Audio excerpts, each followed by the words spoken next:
बच्चों, let's read the question. The question says, which of the statements given below is false? A. Bamboo species flower only once in their lifetime, generally after 50 to 100 years, produce large number of fruits and die. B. In animals, the juvenile phase is followed by morphological and physiological changes prior to active reproduction behavior.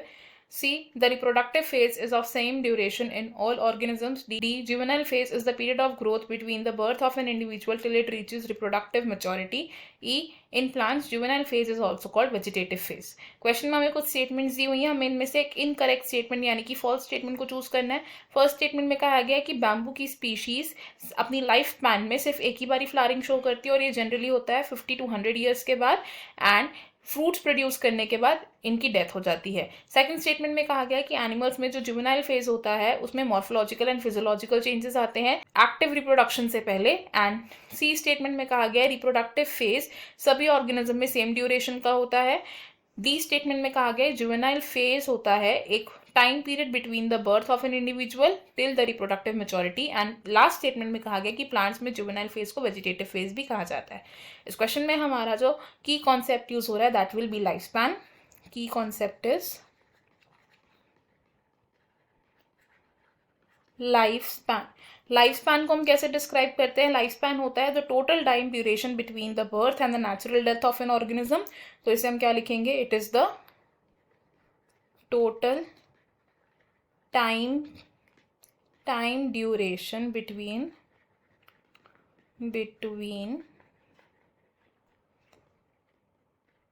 birth and natural death of an organism. अब एक organism के life span में आते हैं 3 phases. ये 3 phases कौन कौन से हैं? फर्स्ट फेज है जुवेनाइल फेज.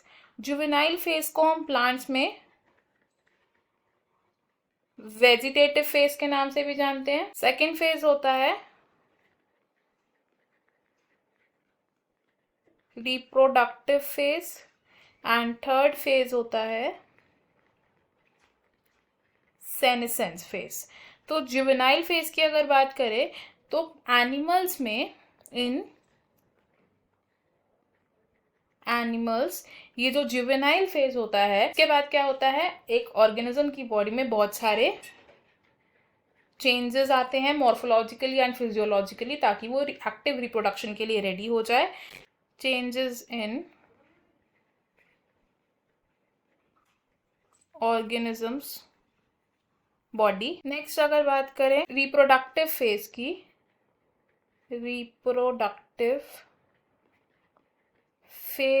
तो रिप्रोडक्टिव फेज में क्या होता है? एक ऑर्गेनिज्म एक्टिवली रिप्रोड्यूस करता है और प्लांट्स में क्या होती है? फ्लावरिंग होती है. और इस फ्लावरिंग पैटर्न को हम 2 कैटेगरीज में डिवाइड कर सकते हैं which is monocarpic flowering and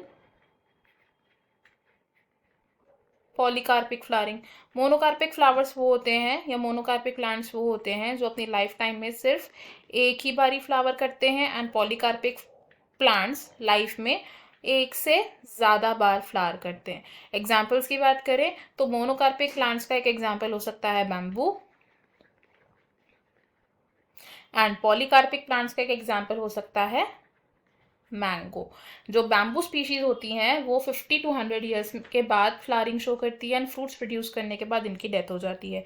अब ये जो रिप्रोडक्टिव फेज होता है इसकी ड्यूरेशन हर ऑर्गेनिज्म में वेरी कर सकती है यानी कि हर ऑर्गेनिज्म में सेम ड्यूरेशन का नहीं होता है. It is not of same duration in the organisms. Now अगर हम अपने स्टेटमेंट्स देखें इनमें फर्स्ट स्टेटमेंट है हमारा करेक्ट स्टेटमेंट, सेकंड स्टेटमेंट भी हमारा यहाँ पर करेक्ट है, थर्ड स्टेटमेंट हमारा यहाँ पर रॉन्ग है, फोर्थ स्टेटमेंट करेक्ट है एंड फिफ्थ भी करेक्ट है. तो हमारा इसमें से इनकरेक्ट स्टेटमेंट है C statement which is option C. तो हमारा ऑप्शन 3 करेक्ट हो जाएगा, option 1, option B 2 and option 4 wrong हो जाएंगे बिकॉज ये हमारे करेक्ट स्टेटमेंट्स हैं. I hope you have understood it well. Best of luck.